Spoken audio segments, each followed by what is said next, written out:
Aduh, alamak, tadi saya simpang. Saya silap. Ni baru jalan betul. Anjing lagi.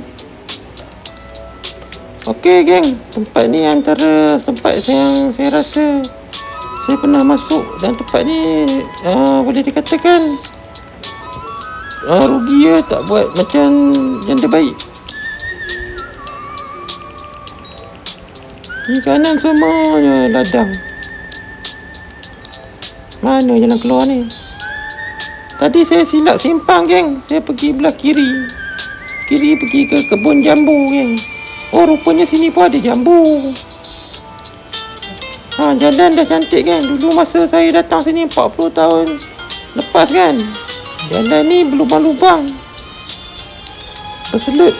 Sekarang ni dah cantik dah. Dah ada batu. Dulu berselut, guys. Anjing banyak lah.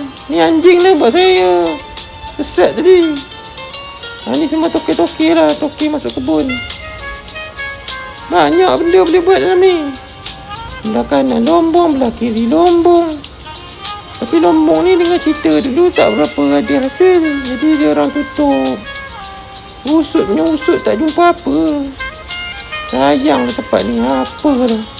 Kenapa Perak dia tak macam negeri lain lah. Dia malas kot. Ada lombong. Ni semua zaman British dulu, guys. Cina-Cina kat sini semua dulu kerja lombong lah. Tempat lawa. Tapi tak ada apa pun yang bagus kat sini.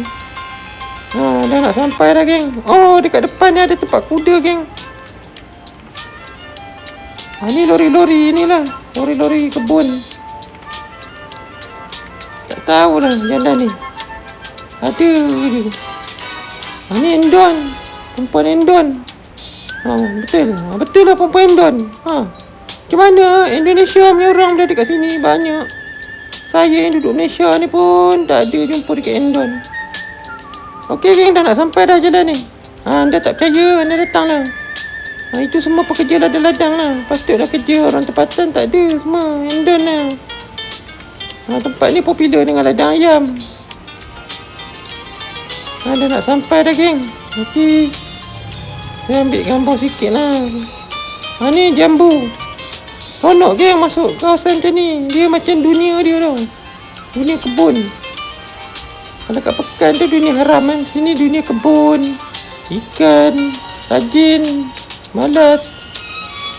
Apek-apek sini pun tua-tua. Jadi saya tengok muka 70, 80. Depan ni jap, depan ni. Okey, geng, dekat sini dia kawasan ni akan ada pagar tau. Atas pukul 10 malam. Takut orang curi-curi. Ni tempat kuda polo. Saya tengok dalam Google. Saya bawa Google Map ni, Iskandar Polo Club. Okay, sekarang saya dah sampai dah. Ni tempat main kuda untuk orang-orang kaya. Orang-orang kaya. Aduh, ni lori lah. Sebelum kita bergerak punang, jumpa lagi, geng.